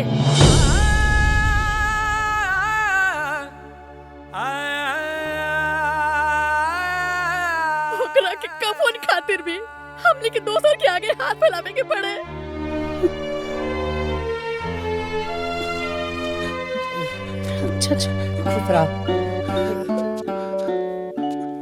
दीदी, भले ही बेर तू बढ़िया मत बनैया। जौना चीज के पढ़ाई तू करे जाताड़ू, हमें सफल जरूर होइया। रोवा ना बाबू।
है सामान रख लो। भाई सामान रखवा बा। है सामान रखा। हाँ हाथी चली चली लखनऊ चली लखनऊ जाई हाइयो रखा। हाँ भैया है पकड़ा। ए हाँ हाँ हाँ ए गोपाल ध्यान रखिए अपन। हाँ हाँ ठीक बिटिया बा। वो का कहल जाला की हाँ हैप्पी जर्नी। खूब मन लगा पढ़िया ना। जा बेटा।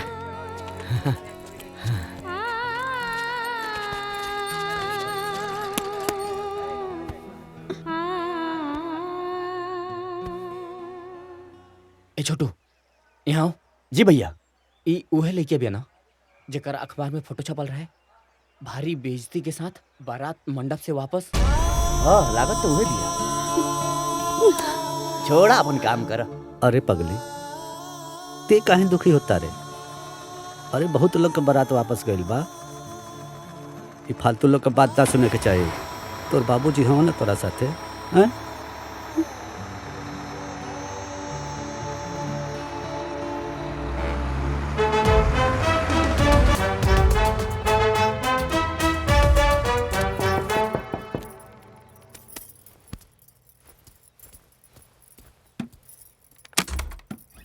अरे विद्या आवा।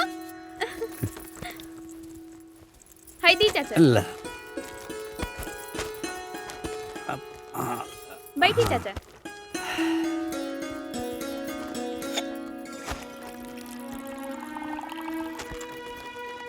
ली चाचा जी। दा बेटा।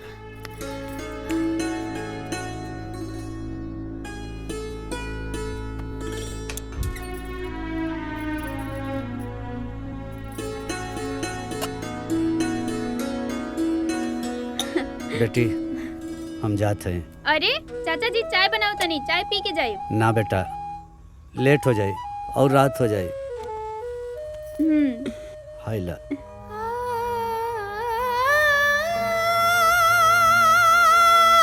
भाऊजी रउआ हमार चिंता मत करो। अरे चिंता तो बेटी के कई जाला। तू तो हमार बेटा हुए। बेटी हमके दुनिया का परवाह न तब रहे ना अब है। हमके सिर्फ तोरा पे भरोसा है। ते छोट मोट काम करबे ना सब भुला जाए। तो के ऐसन काम करे के है, ऐसन काम करे के है कि मिसाल बन जाए।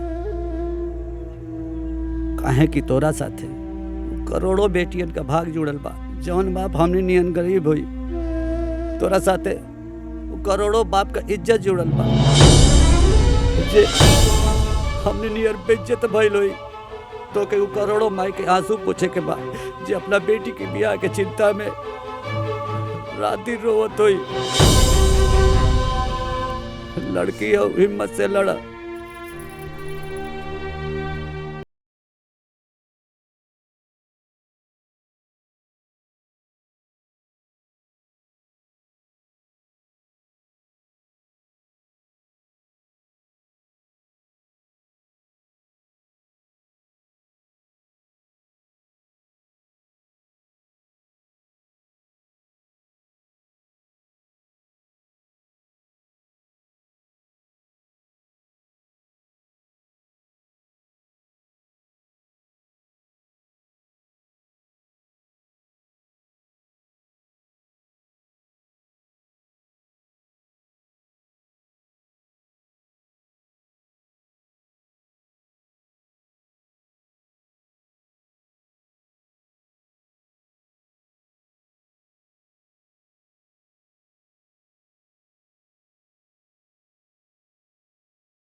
हाँ सर, हम यहाँ पे पहुँच गए हैं। अभी थोड़ी देर में वो आने वाली है।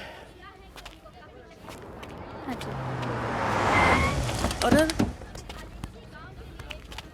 अरे ए महाराज, ये रिक्शा आगे से हटाइए। साहब हमार बेटी आए वाली भी है, वही के ले जाए हैं। अरे आपकी बेटी प्रधानमंत्री है क्या? 2 कदम पैदल नहीं चल सकती है। अरे महाराज उधर लेके जाइए, ले जाइए। ठीक है। ए, गाड़ी यहाँ साइड में लगाओ। सुनो, कैमरा इधर पैन करके रखना, जो भी फुटेज मिलेगा यहीं से मिलेगा। ए सुनो, तुम ध्यान से अपना काम करते रहना। ए बाबू, क्या आवता कितना कैमरा वैमरा ले करके भीड़ लगौले बाड़ा जा।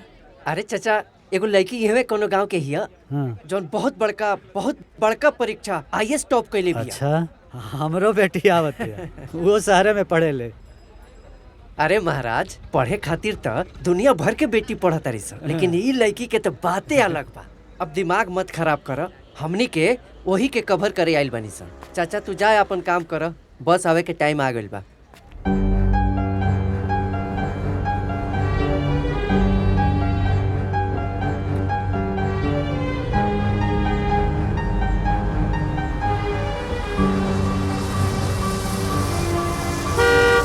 हाँ चलो चलो चलो जल्दी चलो जल्दी चलो। कैमरा अच्छे से चलो। मैम मैडम जी, इस जौनपुर की धरती पर आपका स्वागत है। कैसा महसूस कर रही हैं आप अपने क्षेत्र में एक अफसर के रूप में आकर? ये बताइए हमको, जनता जानना चाहती है, सुनना चाहती है। हमारा चैनल पूरी दुनिया में आपका ये सफर, आपकी जर्नी दिखाना चाहता है। मैडम जी आप बोलिए, सच न्यूज़, सच्ची खबर अपने दर्शकों को बताना चाहता है। बताना चाहता है कि एक छोटे से गाँव से, कैसा फील छोटे से परिवार की लड़की IAS बन के आप पहुंच गए। किसी को फर्स्ट टाइम क्लियर करना मैं काबिलियत को दर्शाता है। ये प्रेरणा हो बेटियों के लिए। बताइए मैडम, कैसा रहा आपका सफर? कैसे क्लियर किया आपने UPSC का एग्जाम? कितनी मुश्किलें रही, कितनी कठिनाइयां सामने आई? कुछ कहिए मैडम जी, कुछ बोलिए, जनता आपको सुनना चाहती है। इतनी बड़ी सफलता मिलने के बाद एक खामोशी आपको शोभा नहीं देती। कुछ तो बोलिए मैडम, बताइए, कुछ तो बोलना पड़ेगा मैडम, कुछ तो बोलना पड़ेगा, जनता आपको सुनना चाहती है। मैडम हम चाहते हैं कि आप अपनी खामोशी को तोड़िए और अपने सफर की पूरी कहानी अपनी जुबानी हमारे दर्शकों को सुनाइए। कुछ कहिए मैडम। मैडम इस तरह मीडिया के सवालों का जवाब दिए बिना मत जाइए, हमारे दर्शक ये जानना चाहते हैं। मैडम कुछ तो बोलिए आप।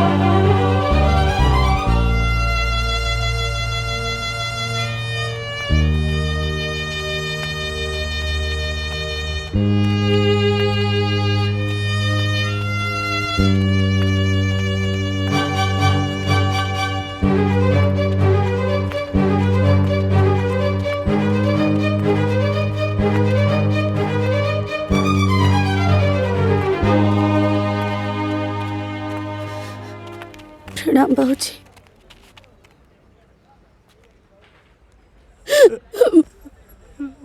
हम IAS के परीक्षा में टॉप करने वाली बाबूजी।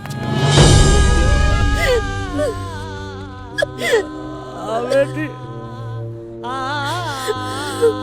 बेटा, अब हम रिक्शा पर बैठा के झूम झूम के चल आई बात। चला अब ना बाबूजी, बचपन से आज ले हम जब भी पास भईनी तब रउआ हमरा के रिक्शा पे बैठा के घुमौनी, लेकिन आज हम ना, आज रउआ पास भइल बानी बाबूजी। आज हम ये पूरा दुनिया के बताई कि हम राहुल बेटी है, एगो रिक्शा वाला की IAS बेटी। आई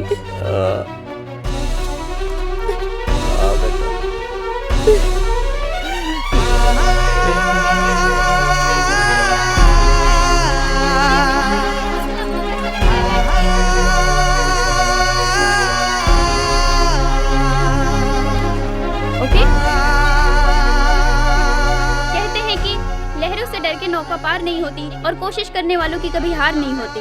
ये कहावत फिर से एक रिक्शे वाली की बेटी ने IAS टॉप कर ये कहावत साबित कर दिया है। जी ये वही विद्या जी हैं जिन्होंने अपने बाप का समर्थन ही नहीं बल्कि पूरे देश में अपने बाप का नाम रोशन किया है। किसने सोचा था कि 1 साल पहले जिस लड़की की शादी टूटने की खबर सुर्खियां बनी हुई थी, ठीक 1 साल बाद IAS बनने की खबर सुर्खियां बनी। विद्या ने जो मुकाम हासिल किया है वो हमेशा याद रहेगा। जिस रिक्शे पे इनके पिताजी इन्हें बिठाकर घुमाया करते थे, आज उसी रिक्शा पर विद्या जी आज अपने पिता को बिठाकर घुमा रही है। हमें फक्र होना चाहिए अपने इस देश की बेटी पर जिन्होंने देखा तारू हो लड़ते हुए ये मुकाम हासिल अरे तो उहे लड़की है बिया जेकरा से कि हमने के बियाहवा तोड़ देनी जा। अरे ये तो IAS टॉप कर गई बिया। और अपने इस सफर की पूरी कहानी अपनी जुबानी हमारे दर्शकों को सुनाइए। कुछ कहिए मैडम।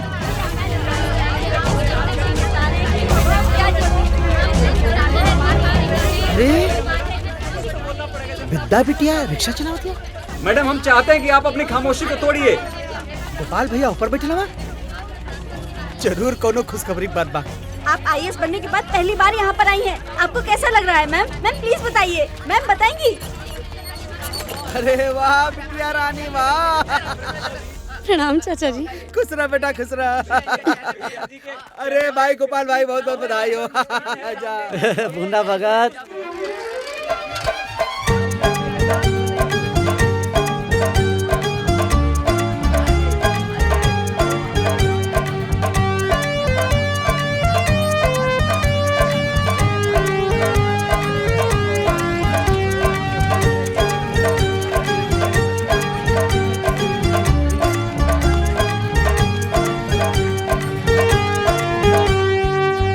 आप इन्हें जानते हैं? जानते नहीं पहचानते भी हैं। अरे हमारी बिटिया है गोपाल भैया, इसी के ब्याह खोजते खोजते उनका चप्पलवा खिया गया था। हाँ। अच्छा। और जिन लोगों ने रिश्ता तोड़ा है ना, आज उनके मुख पे कालिक पोती हमारी बिटिया ने। और जब स्कूल जा रही थी कॉलेज, हमारा सिनेमा चौड़ा होके बम बम हो गया था कि हमारी बिटिया है। विद्या जी, पहले आपके पिताजी आपको बिठा के घुमाया करते थे, अब आप अपने पिताजी को बिठा के घुमा रही हैं। आपको कैसा लग रहा है बताइए विद्या जी, बताइए।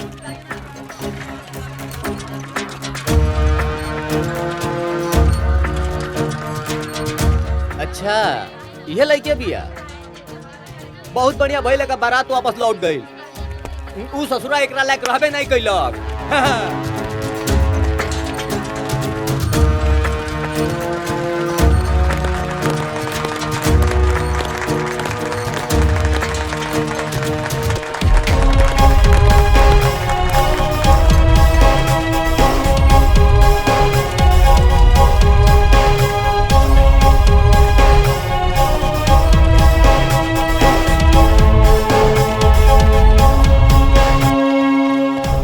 भाई रिक्शा वाले की बेटी तक कमाल कर गई।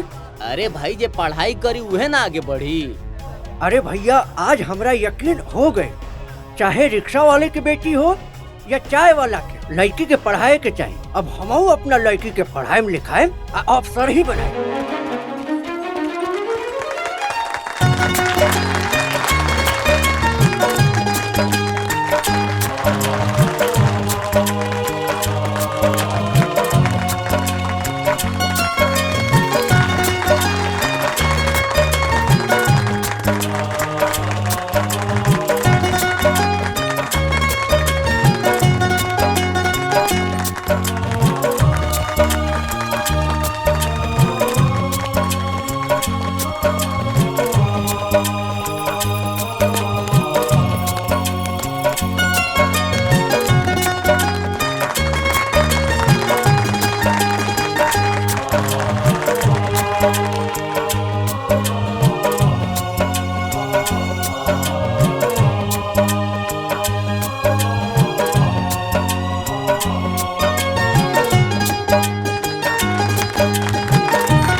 अपने देश वालों को क्या कहना चाहती अरे हैं? भैया मार्कशीट और सर्टिफिकेट के वैल्यू जानी ना जे देखी उस सरवन के औकाते ना रहे एकरा से ब्याह करे के।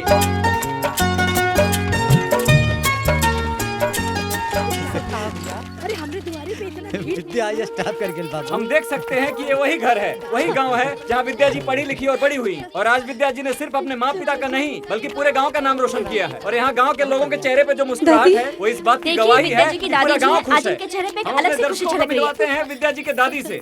दादी जी आप क्या कहना चाहेंगी इस खुशी के मौके पर? आज इनके चेहरे पे एक अलग सी खुशी झलक रही है। आइए इनसे कुछ बात करते हैं। तो दादी जी आप मुझे ये बताइए कि आपकी पोते ने इतनी बड़ी सफलता हासिल की है, आप इसके बारे में क्या कहना चाहेंगे? अरे ये सब तो ठीक हो, बस एक उम्मीद बा कि हमार बिटिया रानी का बियाह अच्छे घर में हो जाए। आपकी बेटी ने आईएएस टॉप किया है तो आपको शादी के बारे में क्यों अरे सोचना जब है? लड़की सियान हो जाए तो ओकर सही समय पर बियाह हो जाए तो बहुत अच्छा रहला।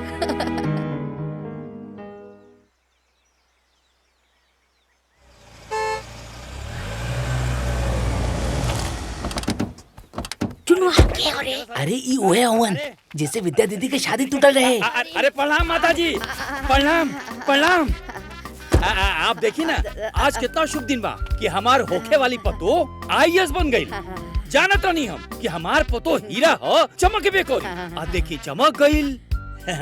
देखी अब ना हम अपना पतो के बड़ा धूमधाम से ले आए बदे पूरा तैयारी करके आइल बानी। अच्छा अच्छा बैठी, हम गोपाल के बुला के आवत। जाई जाई गोपाल, जल्दी। ए गोपाल, अरे गोपाल।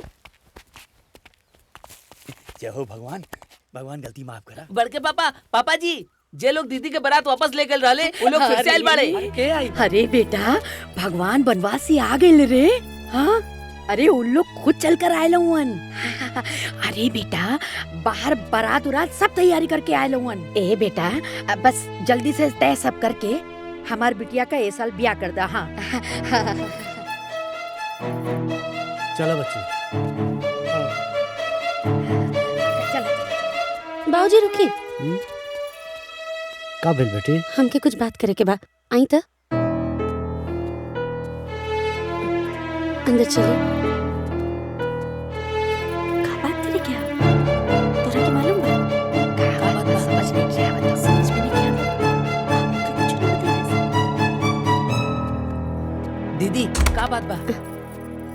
का बात बा बिटिया? बात अरे का बा? 2 मिनट, बस 2 मिनट रुकिए। अरे का बताई?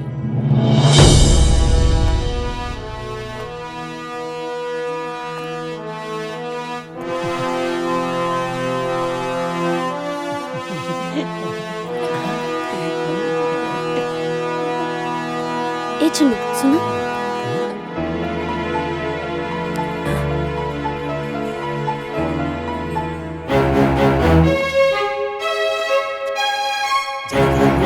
लेकर किस्मत कब बदल जाए की जानता।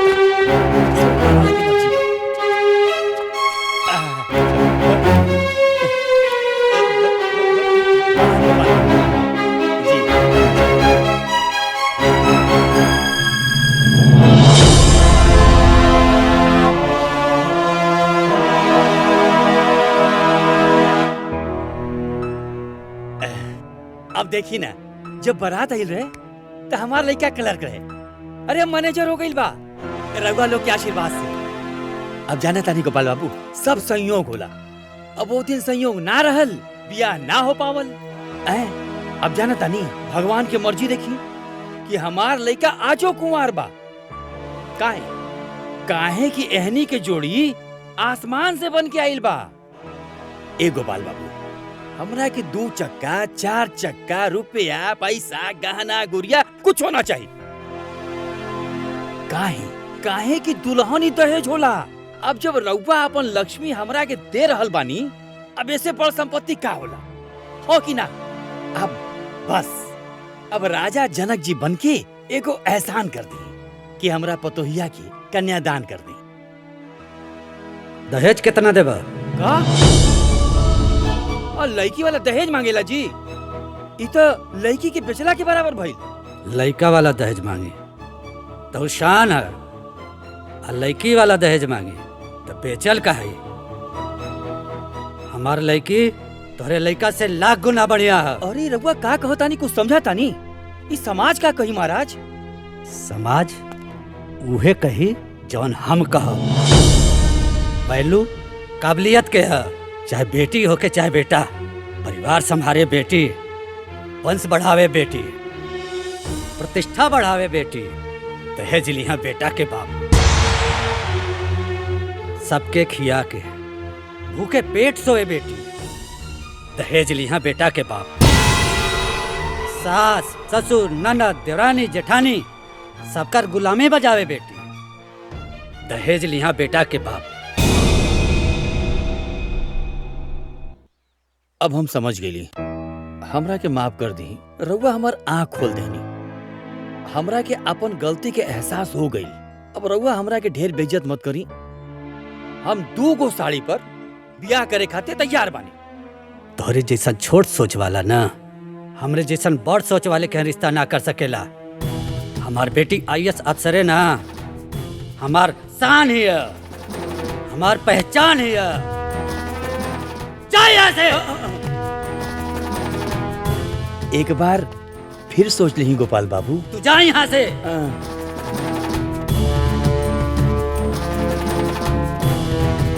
सुनी,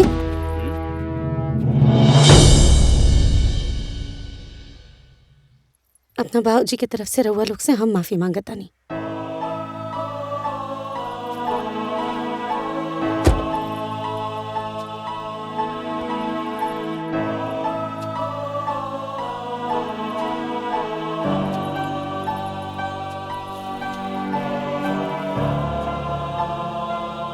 अपना बाबूजी की तरफ से हम आप लोग से माफी मांगल चाहता नहीं। हमरे बाबूजी रउआ लोग के नीचा ना दिखावल चाहत रहे। उ तो बस अपना बेटी के वैल्यू बतावल चाहत रहे। इनकर कोनो भी बात के घमंड मत समझब रउआ लोग। ये घमंड ना है। एगो बेटी के पिता के मन में इतना साल से दबल गुस्सा और दुख है। सॉरी, रउआ लोग जाइए प्लीज। I am sorry.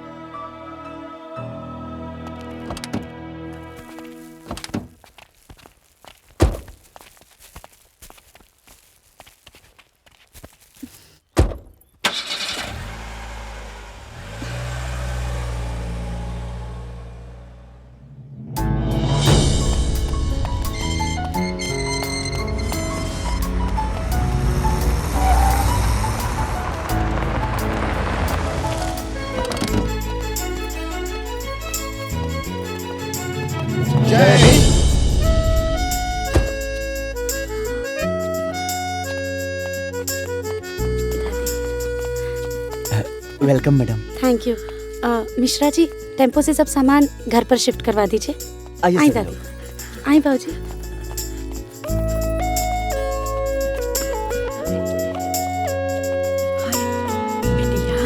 इतना बड़ा घर तोड़ा के।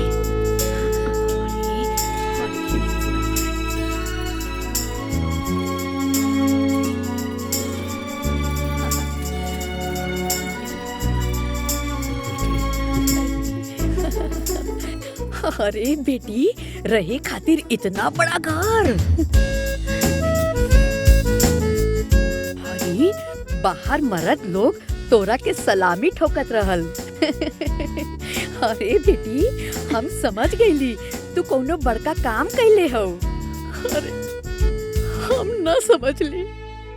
हाय बेटा करत रहले, लेकिन तू तो बेटी हो के भी बेटा से बढ़ के काम कर देलू। आज हमरा के तोरा के सलामी ठोके का मन करत हो।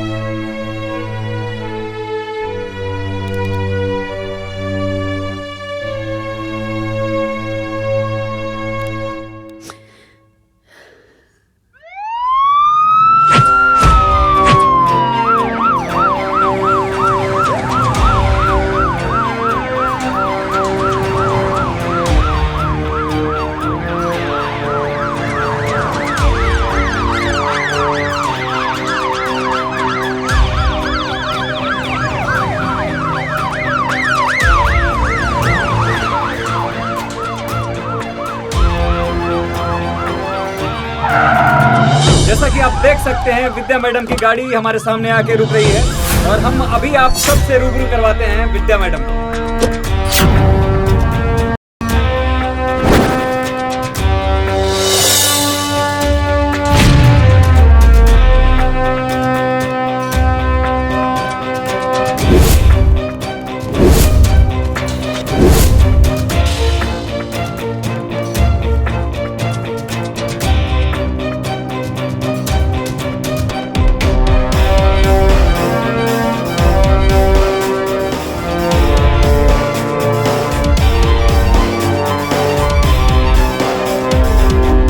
सारे एसओ आ चुके हैं? Yes ma'am.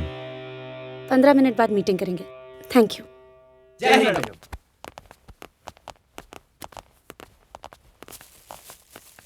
Thank you. पर्स जी। Thank you ma'am.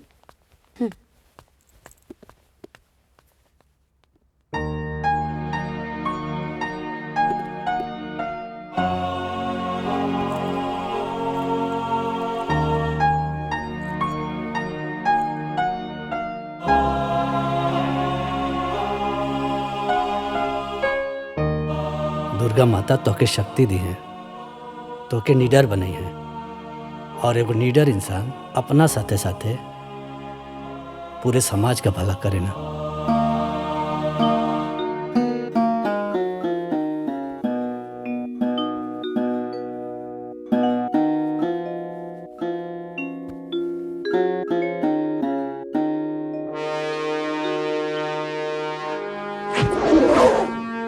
हमारे जिले को अच्छे से चलाने के लिए मुझे आप सबके सपोर्ट की जरूरत है। Yes madam. जिले के हर ब्लॉक में, हर गांव में होने वाली हर एक शादी में लेन देन की पूरी लिस्ट मुझे शादी से पहले चाहिए। अगर किसी भी सामान को देखकर ऐसा लगा कि दहेज लिया या दिया जा रहा है तो दहेज लेने वाले और दहेज देने वाले दोनों के ऊपर सख्त कार्रवाई होनी चाहिए। और अगर किसी ने भी ये कार्रवाई करने में हिचकिचाहट की तो उनके ऊपर सख्त से सख्त कार्रवाई मैं करूंगी। जी मैडम।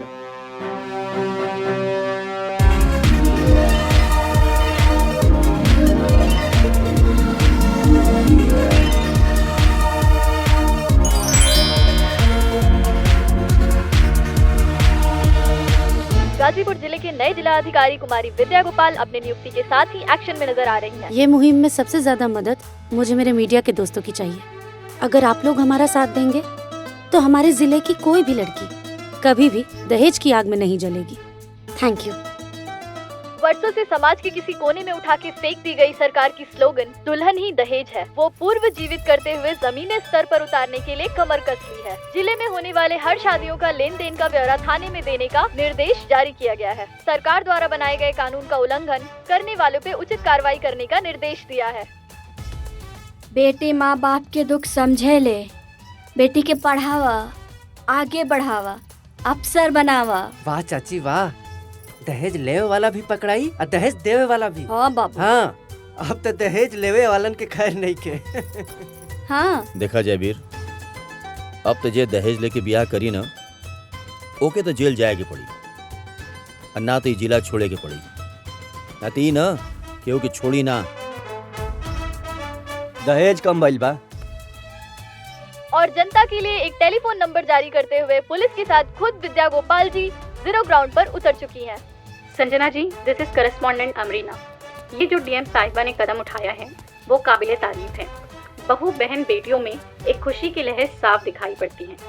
अगर उन्हें किसी भी तरह की तकलीफ है तो वो सीधे टोल फ्री नंबर 18002929929200 बाबूजी, पे कॉल करके रवा अपनी खुश रिपोर्ट तबानी ना? लिखवा सकती हैं।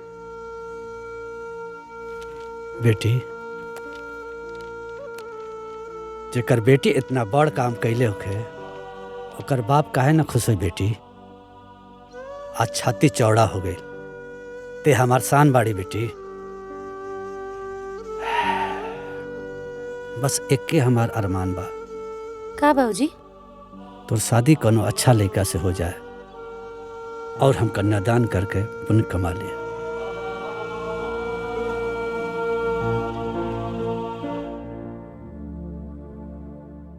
मम्मी हाँ बेटा। मम्मी आज दीदी ने हमारा एडमिशन ऐसा इंस्टीट्यूट में करा देली जहाँ बड़ा बड़ा घर के लड़का पढ़े ले। अच्छा। हाँ मम्मी, और वहाँ बहुत अच्छा पढ़ाई होला। अरे वाह बेटा। अच्छा पढ़ाई मतलब हमार अच्छा करियर बनी। मम्मी एको बात कही। हाँ कहा ना। माई एक समय रहे जब तू दीदी की एगो पेड़ा खातिर कितना कुछ कहत रहलू। आज उहे दीदी हमरा के एगो नया जीवन देले माई।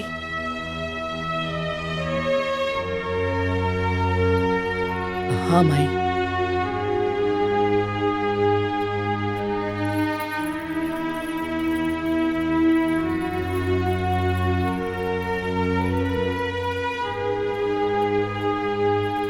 हमरा के माफ कर दे चाची। स्वार्थ के पर्दा हमारे आँख पे पड़ गए रहे बबुनी। तू चिन्हवा के नया जिंदगी दे दिया। अभी पर्दा आँख से हट गइल बा। तो ये घर के बेटी ना अनमोल रतन बाड़ू। हमसे बहुत बड़ गलती हो गई बबुनी। अरे हमरा के माफ कर दे चाची। प्लीज शांत हो जाए रहुआ, शांत हो जाए।